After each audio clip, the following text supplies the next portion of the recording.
This is season 3. Donna has come a long way, which I'm really happy to see. When we met her, I think she was all unbridled potential, which is exciting and frustrating. And I think we really got to see all the stages of her recognizing that she had bigger ambitions, the difficulties articulating that. And then season 3, we start in California. The company Mutiny has moved to Silicon Valley, the big pond.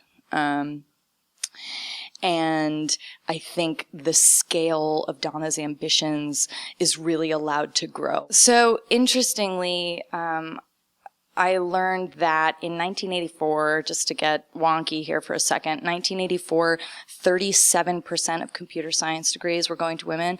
In 2012, 18% of computer science degrees went to women. So when people ask, how is it playing a woman in a marginalized career in the 1980s, women are more marginalized in that industry today, which is shocking.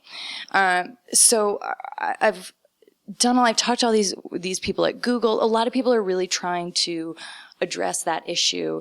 And one of the big ways that they address it is about the representation of scientists in the media. So Halt and Catch Fire, for instance, shows women, not just one woman, it shows a couple of different women working in the industry. And that's a big way that we change the perception of who can do a job. I was on a panel at Google a couple weeks ago with Gina Davis's Institute on Gender in Media. And they study the way that women are presented in movies and television on TV. And they calculate screen time and speaking time. And there's a lot of different things that you can learn from looking at the data. And one of the things that Gina Davis's Institute says is if you can see it, you can be it. So one of the ways to address the inequality in that industry is to just simply show more women doing it, more people of color doing it. It makes it feel like it's possible for you to also have that kind of job. I am really a Luddite in real life. We have a record player at home and I collect typewriters. I don't have that kind of brain. My brother has a PhD in biochemistry, and so he set me up with a friend of his who is a computer engineer, among many other things. And I went to his garage in Pasadena, California, and we ordered some Speak and Spells, which is that old 80s toy off the internet. They featured prominently in the very first episode of the series. And we took apart these Speak and Spells, so I could see how they work, and we soldered some stuff. And, I remember the big lesson that I learned from that was my job isn't to understand the way computers work. My job is to understand the way the people work who understand computers. And I learned a whole lot. There's, I think we have this stereotype of computer people, of nerds in their basements, and they're antisocial. And I found that to be completely untrue in my experience with all of our consultants. This cast is one of the most eccentric group of weirdos I have ever been in a room with. I mean, they're all truly weird people. Everybody gets together to read, all the actors get together to read the new episodes as they come out.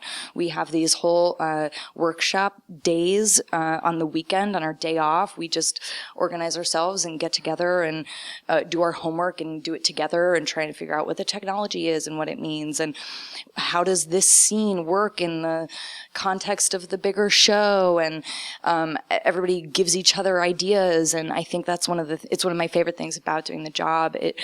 It keeps you really connected and rooted to the characters and the story and the, you know what the other people are going through. And on a lot of shows, you don't get that benefit of really investing in the whole of the story as opposed to your little piece of the puzzle. And it's been such a dream to work with Mackenzie. it's like such a gnarly relationship that those two women have, and it has so many different phases and movements in it. And I can't think of a better partner than Mackenzie. It's like, I love to watch her work. It's like watching a wild animal or something. She's so unpredictable and so completely invested, and it's really been a pleasure.